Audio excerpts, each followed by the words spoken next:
It was business as usual at the Hocking County Commissioners meeting on Thursday until a heated discussion erupted surrounding yet another letter to the editor in the newspaper. This time, the letter was written by resident Bill Kepner. The letter made statements that previous commissioners tried to destroy the Hocking County coroner by cutting the coroner's budget. The commissioners, prosecutor, and sheriff actively worked against him. The letter continued. Dr. Cummin didn't want deceased kept in refrigerators on hold away from grieving families, and it was a frustrated Dr. Cummin that said, with total sympathy for the dead and their families, even hamburger goes bad after 3 days in the fridge. Here we join the commissioners meeting with Hocking County Sheriff Laney North speaking. Another item I'd like to discuss is today's paper, an article written to the letter to the editor, which I find to be pretty much fictitious. And I'll start off by saying that I do not dislike the coroner. I believe that he's probably a good person, he's probably a good MD, but as far as the coroner, does not do his job as he's elected to do. The second issue is that charges trumped up and baseless. They were not trumped up. They were not baseless. They were dismissed because the prosecutor at the time felt that their charge was coercion, so he chose to go with that one. The next issue is keeping out crime scenes for just hours up to days. It's never happened. Never ever happened. He's never been denied access to a crime scene, nor has his investigators. He didn't ask to wait till we got a search warrant, which is proper procedure, but they have never been denied access to a crime scene during my tenure as sheriff.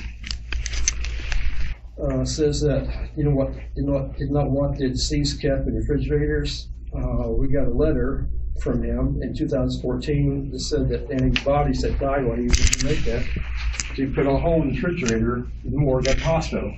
So another item that is not true or correct.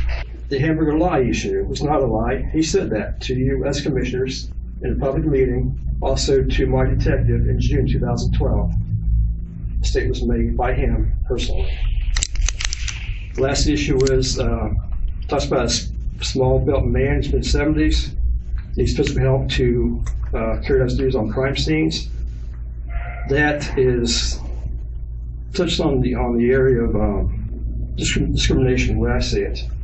Mr. Basil he's in his 70s, but he is capable of doing the job as coroner. He's physically fit, I've seen, and to me, somebody in their 70s brings two things: wisdom and maturity. That's what we need in our coroner's office. So I dispute the issue to the letter, the issues in the letter to the editor today, and those are the reasons why I dispute those. I'd like to ask you a question, if you can, since you're here. I have heard through the grapevine that the coroner has been calling the fire department from Logan out to the scenes. Is that correct? That is correct. 3 scenes we've had since May, I believe. They were suicide. Well, 2 were suicide scenes. The last scene, I'm sure what it is. We've not been told yet on the cause of death. It happened last week. Instead of using his investigators, he calls the fire department out. He has 2 investigators. He pays a salary each month, regardless if they come out and do their job or not. And I think that's highly inappropriate to pay someone who's on standby and not doing their duties, their job. That's what they're paid to do by his budget. Yes, it's happened 3 times. I had heard that, but I didn't know if it was a fact. It was a fact. A question. Yes. What's fire department stop? They don't have medical people with the fire department. I don't know why they're there. Yes, they're to assist the coroner and maybe remove the body from the premises. And you had the field director who could do that. You had staff 2 people who could do that. But why use the fire department? Take away their resources. There wasn't no fires with it. Not to my knowledge. But there could be.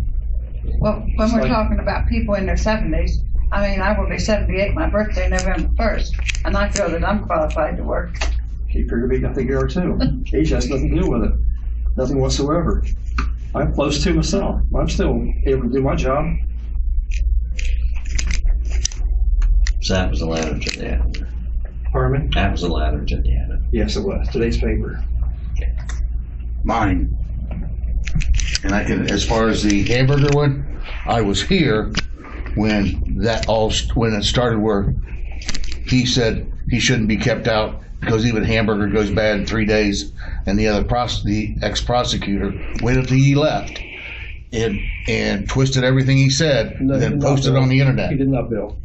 That's He exactly did what he not? said. He said those words. Yeah, that he was upset because he's being kept out of stuff, and that when it's put in the refrigerator for 3 days, even hamburger will go bad. That was the context. Wait, you just came in and you stated that, that's fine. But if you wanted to go any farther with this, you'll have to go. Well, actually, with all of it, you ought to have the coroner in here, and He should be, yes. He should be. Because your facts are completely false, Bill. well, I was here for the middle part of it. But before you put some paper, you need to know your facts first. Well, Like the article back in April about Sneaky Peek and grants and get grants to buy signs. Completely false again. Absolutely false. well, other people part of it. It was at that point the conversation was stopped by Hocking County Commissioner. This has been Teresa Salazone reporting for 98.3 CMFM.